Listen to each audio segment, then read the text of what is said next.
Welcome back. Today I'll be showing you how to change the home screen grid size on your Android phone. Now for this one I'm using a Samsung phone, but if your phone supports grid or home screen editing, then you should be able to do this on other Android phones, most of them really. So on this Samsung phone I'll just go to settings.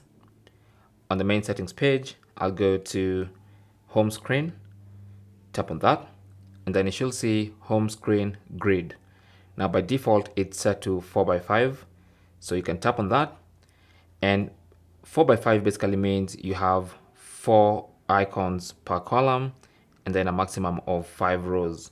So you can change that to something else. Maybe you can have 4x6, 5x5, or 5x6 depending on what you want.